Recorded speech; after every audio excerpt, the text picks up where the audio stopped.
श्रीमते रामानुजाय नमः।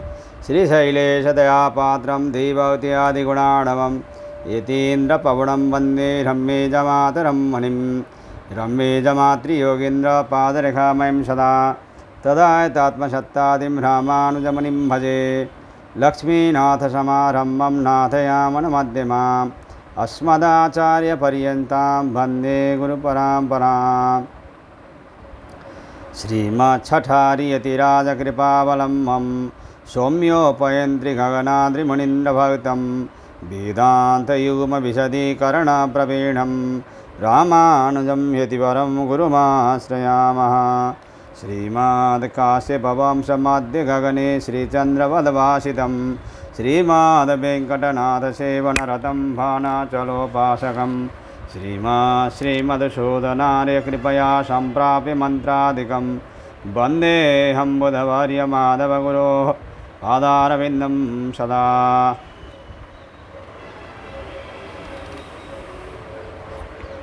श्रीमज्जगद्गुरु रामानुजाचार्य प्रणीतः वेदांत सार में हम लोग ने अभी तक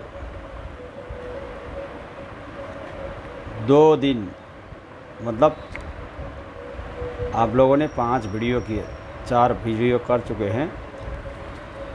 तो आज भी लगातार वही जन्माद्यस्य यतः 1-1-2 ब्रह्मसूत्र, इसी का ही भावार्थ में शायद आज पूर्ण हो सकता है। आगे बढ़ रहे हैं।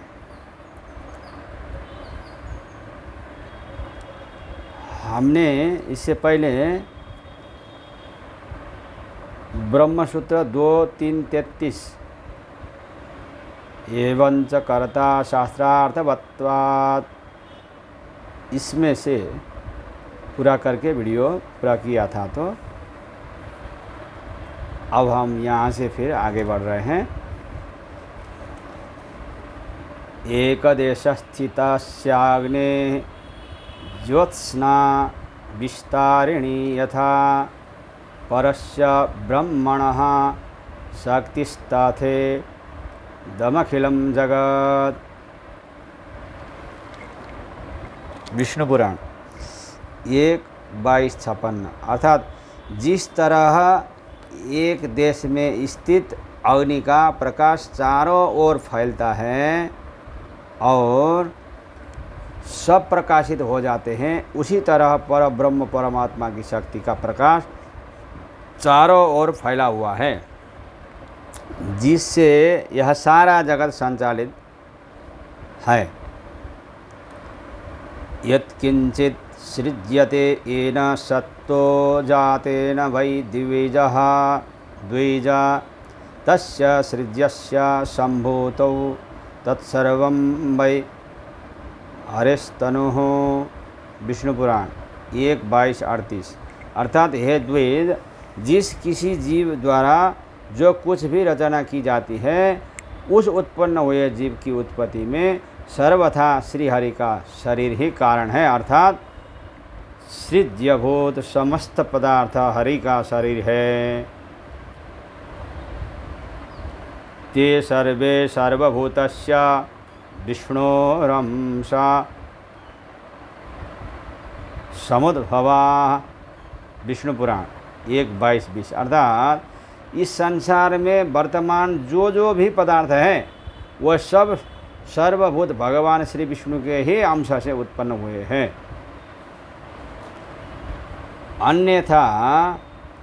अन्यथा पारमार्थिक, यदि जीव को ब्रह्म का यथार्थ रूप में अंश न मानकर परमार्थिक अथवा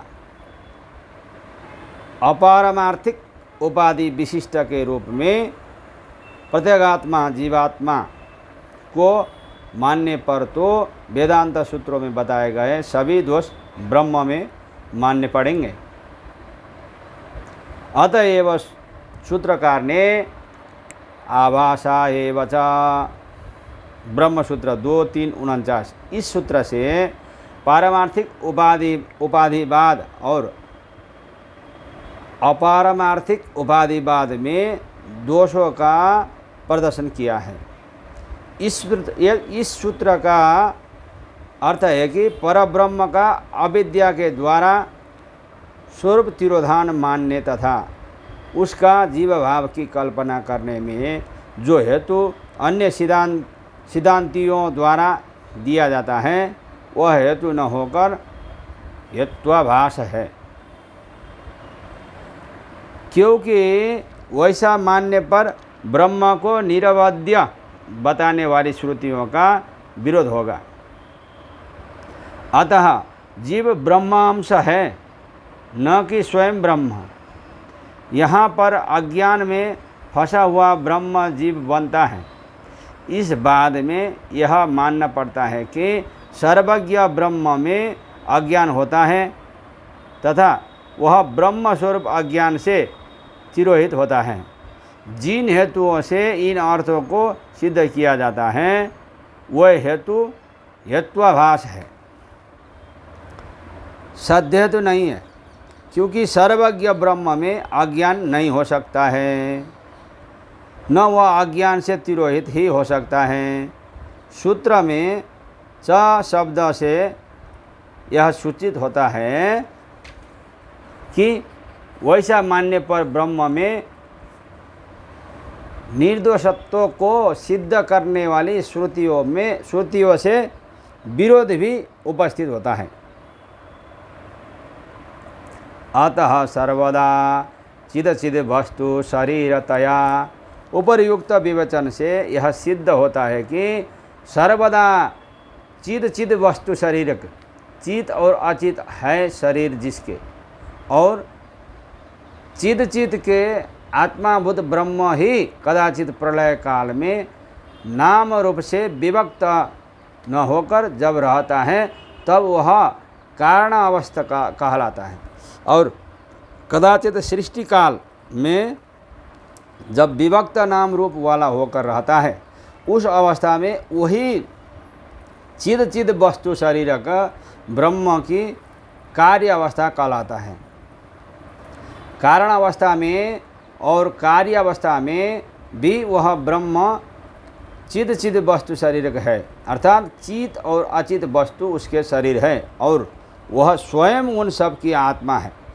इस तरह सर्वदा चिद वस्तु शरीरक होने पर भी, अर्थात चेतना चेतन से विशिष्ट होने पर भी चेतन और अचेतन में होने वाले परिणामशीलता रूप अपुरुषार्थ ब्रह्म में नहीं आता। तादृश्य परिणामशील अपुरुषार्थ से युक्त चेतना चेतन का आश्रय होने पर भी वह परमात्मा परब्रह्म उनसे सर्वदा अस्पृष्ट रहता है और अपुरुषार्थ शरीरभूत चेतना चेतन में ही रह जाता है। उन चेतना चेतन का आत्माभूत ब्रह्म सर्वदा निरस्तनिखिल दोष गंध, समस्त दोष के गंध से भी बहुत दूर, अनवधिक असीमित अतिशय असंख्य ज्ञान आनंद आदि के साथ अपरिमित उदार गुण का सागर होकर ही अवस्थित रहता है और वही ब्रह्म ही जगत का निमित्त कारण तथा उपादान कारण भी है। ये तो वा इमानी उपर्युक्त विषय का प्रतिपादन ये तो वा इमानी तैत्तरीय उपनिषद भृगुवल इत्यादि श्रुतियाँ करती हैं। अतः एव शारीरिक मीमांसा के इस द्वितीय सूत्र में बहुत समीचीन ही कहा है। जन्माद्यस्य यतः तद ब्रह्म, अर्थात जिससे जगत की उत्पत्ति पालन और संहार होते हैं और जो चराचर में अंत प्रविष्ट होकर शासन करता है वही ब्रह्म है। इस तरह से विभिन्न श्रुति प्रमाणों के साथ जन्माद्यस्य यतः सूत्र से ब्रह्म का लक्षण बताया गया है। सदैव सौम्येदमग्र आसीत् एकमेवाद्वितीयम्। छांदोग्योपनिषद 6:2-1। अर्थात सृष्टि के पूर्व काल में सूक्ष्म चिद विशिष्ट एकमात्र ब्रह्म तथा और चेतना चेतन का वही एकमात्र अधिष्ठाता है। तदेक छेद बहुश्याम प्रजायेय। छांदोग्य उपनिषद 6:2-3। उस सूक्ष्म चिद विशिष्ट परब्रह्म परमात्मा ने संकल्प पूर्वक इक्षण किया कि मैं बहुत हो जाऊं, एतदर्थ अनेक रूपों में जन्म ग्रहण करूं। इन 2 श्रुतियों का तात्पर्य अगली 5 श्रुतियों में प्रतिपादित विषय के अनुसार समझना चाहिए। यस्यात्मा शरीरम।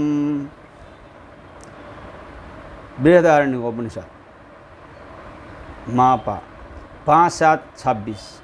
आत्मा जिस परमात्मा का शरीर है। यस्याक्षरम शरीरम। सुबालोपनिषद 7।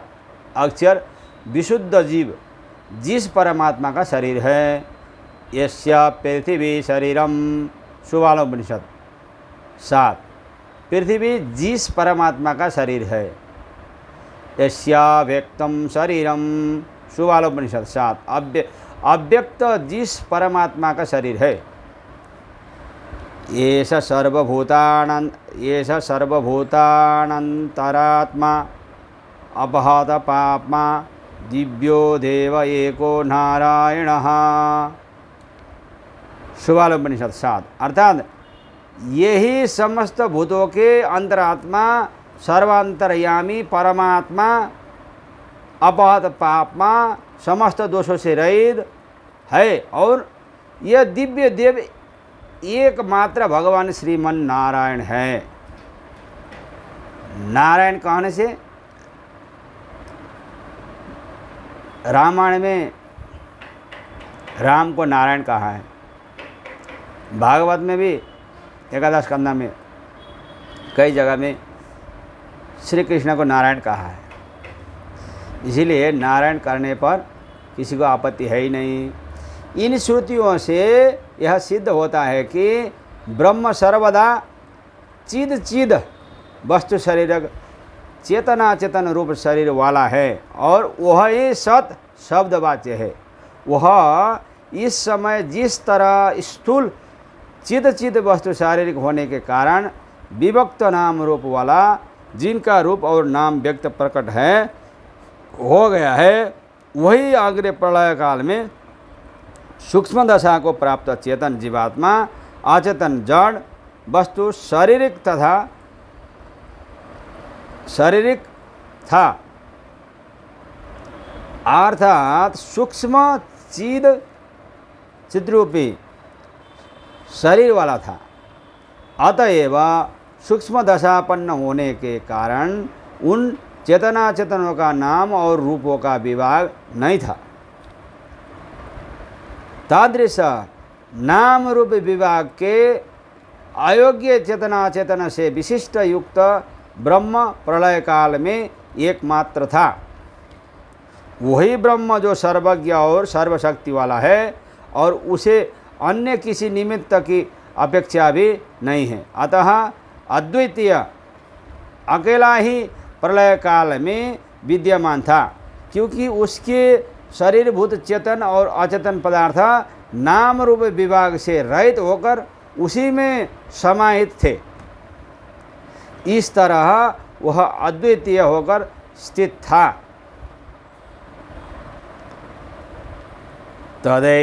तदैक्षत बहुश्याम प्रजायेय।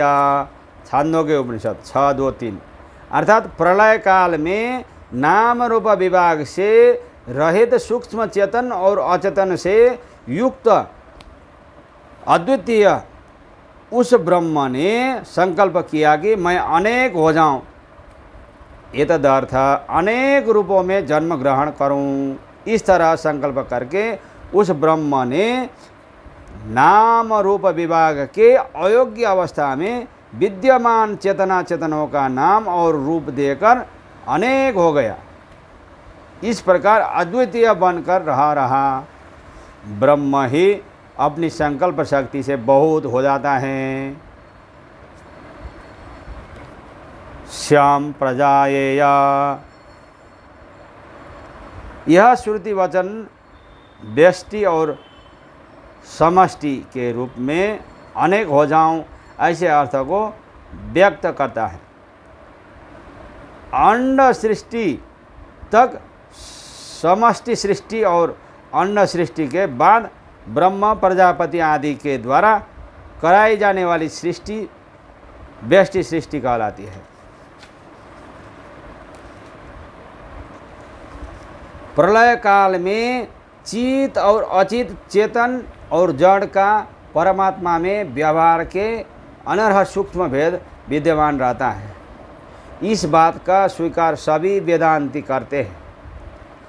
अद्वैत मत में ब्रह्म और जीव में अविद्याकृत भेद रहता है और भेदाभेदवादी उपाधिकृत भेद मानते हैं। फिर भी वे दोनों ही वादी उक्त भेद को चाहे वह अविद्याकृत हो या उपाधिकृत अनादिकाल से ही भेद मानते हैं। अर्थात इस भेद का आरंभ कब से हुआ इसका कोई प्रमाण नहीं है। वह मानते हैं कि ब्रह्म ही अज्ञ होकर भेद स्वीकार कर लेता है। इस अविद्याकृत भेदभाव और उपाधि के कारण जीव ब्रह्म में भेद प्रतीत होता है। इस उपाधिकृत भेदभाव में समस्त श्रुति और स्मृति वचनों से विरोध उपस्थित होता है, किंतु वह विरोध पारमार्थिक भेद मानने वाले हमारे सिद्धांती के सविशेषाद्वैत विशिष्टाद्वैत बाद में सर्वश्रुति समन्वय होने के कारण कोई विरोध उपस्थित नहीं होता, क्योंकि भेदवादी श्रुतियों का तात्पर्य और अभेदवादी श्रुतियों के तात्पर्य का समन्वय करके हमारे यहाँ उनका परस्पर समन्वय किया गया है। इसीलिए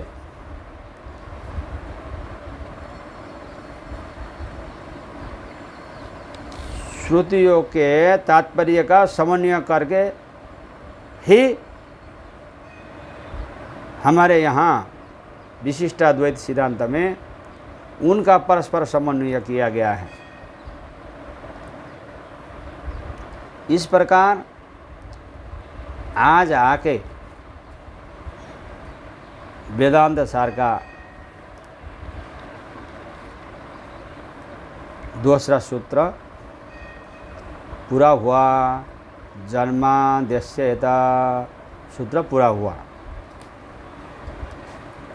जय श्रीमन्नारायण।